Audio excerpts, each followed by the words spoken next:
Dumbbell bent over row.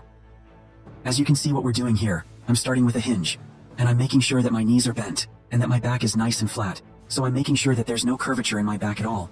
You can see that I'm holding my hands nice and neutral. I'm pulling all the way up to my ribs. Dumbbell bent over T-row. Have a look at what we're doing. We're hinging forward, making sure those knees are bent, and again making sure your back is remaining nice and flat. You can see as I'm lifting, leading with my elbows. So basically I'm trying to hit a straight horizontal line from elbow to elbow.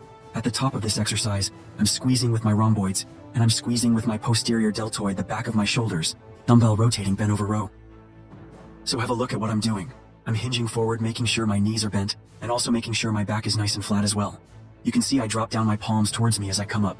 My palms are towards you as I come down. And then the other thing you want to make sure you watch for your elbows are tucked in. Dumbbell bent over reverse fly. So have a look at what I'm doing. Starting hinging forward, making sure that my knees are bent, and making sure I'm well supported on my thighs. Make sure your back is nice and flat as well. So this one is a very common position to hold now that my arms are going from vertical to horizontal, with a rotation only at the shoulders. Dumbbell alternate bicep curl.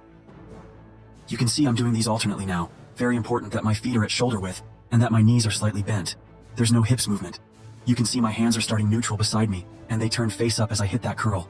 Very important to keep your elbows nice, and still my elbows are pretty much connected to my ribs the whole time.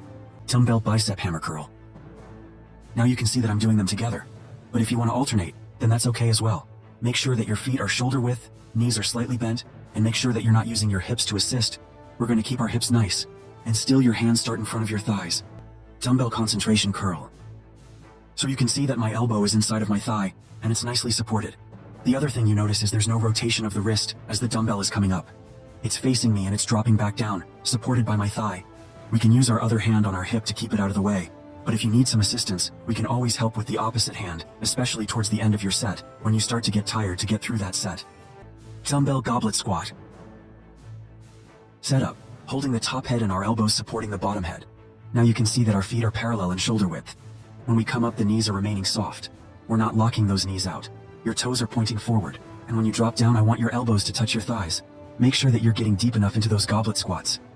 Dumbbell Romanian deadlift. This is one of your mandatory legs exercises. You can see I'm hinging forward and making sure that my feet are parallel, and also making sure my back's remaining nice and straight. What I want you to focus on is the dumbbell drops vertical.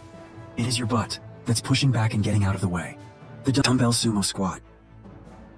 This is one of the best variations of squats that you can do, particularly because they're very friendly on your knees. You can see that my legs are nice and wide. My toes are pointing out 45 degrees. They're not pointing forward.